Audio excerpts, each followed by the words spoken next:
Wanted story 7 में आप सभी का स्वागत है। आइए दोस्तों, बढ़ते हैं आज की कहानी की ओर। रोहित और सीमा अपने दोस्त की लेट नाइट बर्थडे पार्टी से अपनी बाइक पर बैठकर घर जा रहे थे। रोहित और सीमा 4 साल से रिलेशनशिप में थे। दोनों बहुत ही जल्द शादी के बंधन में बंधने वाले थे। सीमा रोहित के पीछे बाइक पर बैठी थी। रात के करीब 1 बज रहे होंगे। सड़क पूरी तरह सुनसान थी। खाली सड़क पर रोहित तेजी से बाइक चला रहा था। तभी सीमा रोहित से कहती है, रोहित, बाइक पे तुम्हारे साथ पीछे बैठकर मुझे बहुत अच्छा लगता है। इतना कहकर सीमा रोहित को कसकर पीछे से पकड़ लेती है। रोहित कहता है, क्या हो गया मैडम? आज से पहले तो इतनी बार मेरे साथ बाइक पर बैठी, पर आज से पहले तो ऐसा कभी नहीं कहा तुमने। सीमा कहती है, रोहित, अब तुम मिस्टर बॉयफ्रेंड से मिस्टर हस्बैंड बनने वाले हो और शादी के बाद तो ऐसी गर्लफ्रेंड बॉयफ्रेंड वाली फीलिंग्स तो रहती नहीं है। रोहित कहता है, अच्छा जी, तो आज सीमा जी रोमांटिक मूड में है। तभी सफ़र के बीच में रोहित के सामने 2 मोड़ आते हैं। एक रास्ता जंगल की तरफ जा रहा था और दूसरा बाय रोड। रोहित रोड वाले रास्ते की तरफ गाड़ी बढ़ाता है, पर सीमा कहती है, चलो ना रोहित, जंगल वाले रास्ते की तरफ से चलते हैं। रोहित सीमा को समझाते हुए कहता है, इतनी रात को जंगल वाले रास्ते की तरफ से जाना ठीक नहीं होगा सीमा। सीमा रोहित से कहती है, ओफो रोहित, तुम तो ऐसे डर रहे हो जैसे जंगल वाले रास्ते पे कोई भूत होगा। रोहित हिचकिचाते हुए कहता है, नहीं सीमा, ऐसी बात नहीं है, पर इतनी रात को और जंगल का रास्ता। सीमा रोहित का हाथ पकड़ लेती है और कहती है, प्लीज चलो ना रोहित, चलो ना। रोहित सीमा की जिद के आगे हार जाता है और बाइक जंगल वाले रास्ते की तरफ घुमा लेता है। सीमा खुश हो जाती है। सीमा रोहित से कहती है, रोहित, थोड़ी तेज बाइक चलाओ ना। रोहित बाइक की स्पीड बढ़ा देता है, पर सीमा रोहित को बाइक की स्पीड और बढ़ाने को कहती है। रोहित सीमा से कहता है, सीमा, ज़्यादा स्पीड से बाइक चलाना खतरनाक हो सकता है। पर सीमा रोहित से कहती है, रोहित, यही तो पल है ज़िंदगी को खुल के जीने के। सीमा अपनी बाहें फैलाती है और चिल्ला चिल्ला कर कहने लगती है, Rohit, I love you Rohit. Rohit कहता है, सीमा, तुम भी ना पागल हो, पागल। रोहित पूरी स्पीड में बाइक चला रहा था कि तभी अचानक से रोहित को अपने बाइक के आगे एक आदमी दिखाई देता है। रोहित तुरंत ही ब्रेक दबाता है, पर बाइक इतनी स्पीड में थी कि बाइक रुक नहीं पाती।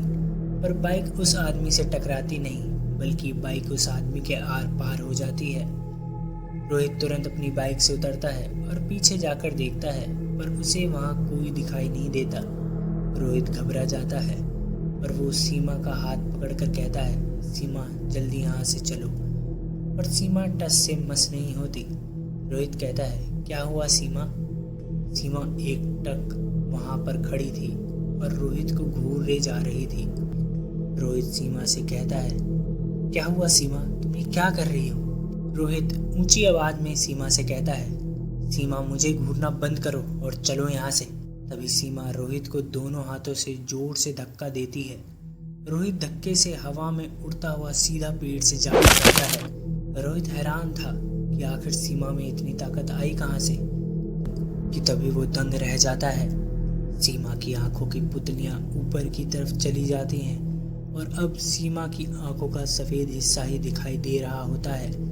सीमा रोहित की तरफ बढ़ रही थी। जैसे जैसे सीमा रोहित की तरफ बढ़ती जा रही थी, वैसे वैसे वो कभी हाथों को, कभी अपनी गर्दन को मरोड़ रही थी। उसकी हड्डियों की चटकने की आवाज़ पूरे जंगल में गूंज रही थी। तभी सीमा एक डरावनी आवाज़ में रोहित से कहती है, तेरी सीमा तो गई, अब तेरी बारी है। और सीमा जमीन पर पड़े रोहित के पास आती है और उसके बालों को पकड़कर उसे घसीटते हुए उसके बाइक के पास ले जाती है और बाइक को अपने दोनों हाथों से उठाकर रोहित के ऊपर फेंकने ही वाली होती है कि तभी रोहित के गले में पड़ा माता का लॉकेट रोहित की शर्ट से बाहर निकलता है, जिसे देखकर सीमा जोर से चीखने लगती है। रोहित किसी तरह खड़ा उठता है और कहता है, तुम मेरी सीमा नहीं हो सकती। कौन हो तुम और क्यों मेरी सीमा को तड़पा रही हो? सीमा एक डरावनी हंसी हंसती है, कहती है, ये जंगल मेरा है और इस जंगल की हर चीज मेरी है।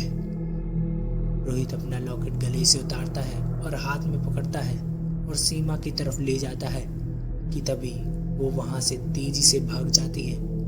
रोहित किसी तरह अपने आप को संभालता है और सीमा को ढूंढने की कोशिश करता है, पर कुछ फायदा नहीं होता। रोहित आराम करने के लिए एक पत्थर पर बैठ जाता है और लॉकेट को अपनी पैंट की जेब में डाल देता है कि तभी उसे सीमा की आवाज़ आती है, रोहित तुम कहाँ हो रोहित, मैं तुम्हारा कब से इंतज़ार कर रही हूँ। रोहित तुम कहाँ हो रोहित, मैं तुम्हारा कब से इंतज़ार कर रही हूँ। अपनी सीमा के पास नहीं आओगे रोहित। रोहित इधर उधर देखता है और झट से खड़ा हो जाता है। रोहित के खड़े होते ही लॉकेट उसकी जेब से गिर जाता है, लेकिन रोहित का ध्यान तो सिर्फ सीमा की आवाज़ पर था कि तभी वो देखता है सीमा उसके सामने चल कर आ रही थी और रोते हुए रोहित से कह रही थी, रोहित ये सब क्या हो रहा है। रोहित हम तो घर जा रहे थे ना। पर रोहित को अभी भी यकीन नहीं था कि ये कोई आत्मा है या फिर उसकी सीमा। रोहित सीमा से दूरी बनाए हुए था कि तभी सीमा कहती है, रोहित तुम मेरे पास क्यों नहीं आ रहे। रोहित आओ ना अपनी सीमा के पास, मैं तुम्हारी सीमा हूँ। याद है जब हम पहली बार मिले थे, मैं और तुम कॉलेज में थे, तुम कैसे मुझे देखते ही जा रहे थे। सीमा रोहित को सारी पुरानी यादें याद दिलाने लगती है। रोहित को यकीन होने लगता है कि ये उसकी सीमा ही है और वो सीमा के पास जाकर उसे गले से लगा लेता है कि तभी सीमा फिर से उसी डरावनी आवाज में कहती है, रोहित अब तुम नहीं बच सकते। पर अपने दोनों हाथों से रोहित के गले को पकड़ लेती है और रोहित अपनी जेब में हाथ मारता है, पर लॉकेट तो पहले ही गिर चुका था। सीमा वहीं डरावनी हंसी हंसती है और हंसते हंसते रोहित को उसके गले के सहारे ऊपर उठाती है। रोहित अपने हाथों से सीमा के हाथों को छुड़ाने की कोशिश करता है, पर उसका कोई फायदा नहीं हो रहा था। अब धीरे धीरे रोहित का चेहरा लाल होने लगता है, उसकी टांगें किसी मछली की तरह फड़फड़ाने लगती हैं और उसकी आंखें खून से लाल हो जाती हैं। रोहित की सांसों ने उसका साथ देना छोड़ दिया था। धीरे धीरे रोहित की आंखें बंद होने लगती हैं और उसके टांगों का फड़फड़ाना भी रुक जाता है। रोहित अब अपनी जिंदगी की जंग हार चुका था। सीमा रोहित की लाश को वहीं पर छोड़ जंगल में चली जाती है और गायब हो जाती है। अगली सुबह कुछ लोग रोहित की बाइक के आगे होते हैं और उसकी डेड बॉडी पास ही में मिलती है। उसकी लाश को देखकर वहाँ खड़े लोग आपस में बात करने लगते हैं। बेचारा एक और आदमी उस शैतानी आत्मा का शिकार हो गया। ना जाने कितने और लोगों की जान लेगी ये आत्मा। कहते हैं कि उस जंगल का एक फॉरेस्ट गार्ड हुआ करता था। एक दिन वो रात को अपने घर उसी रास्ते से जा रहा था कि तभी 3 बाइक सवार लुटेरे उसी रास्ते से आ रहे थे और सामने फॉरेस्ट गार्ड को आता देख वो बाइक उसके आगे रोकते हैं और उसे चाकू दिखाकर उसके साथ छीना झपटी करने लगते हैं कि तभी उन तीनों में से एक चोर उस फॉरेस्ट गार्ड को चाकू मार देता है, जिससे उस गार्ड की वहीं पर मौत हो जाती है। कुछ दिनों बाद ही उन तीनों लड़कों की लाश उसी जंगल में मिलती है, पर मौत का सिलसिला यहाँ पर थमता नहीं है। रात में जो भी उस रास्ते से जाता उसकी मौत हो जाती, इसलिए रात में लोगों ने वहाँ से आना बंद कर दिया था। रोहित और सीमा को ये बात पता नहीं थी और वो अनजाने में उस मौत वाले रास्ते को चुन लेते हैं और सीमा आज भी उन जंगलों में कहीं गुम है। सीमा का कोई पता आज तक किसी को नहीं चला है कि वो कहाँ गायब हो गई। आशा करता हूँ मित्रों आपको ये कहानी पसंद आई होगी। मिलते हैं अगली कहानी में, तब तक के लिए नमस्कार।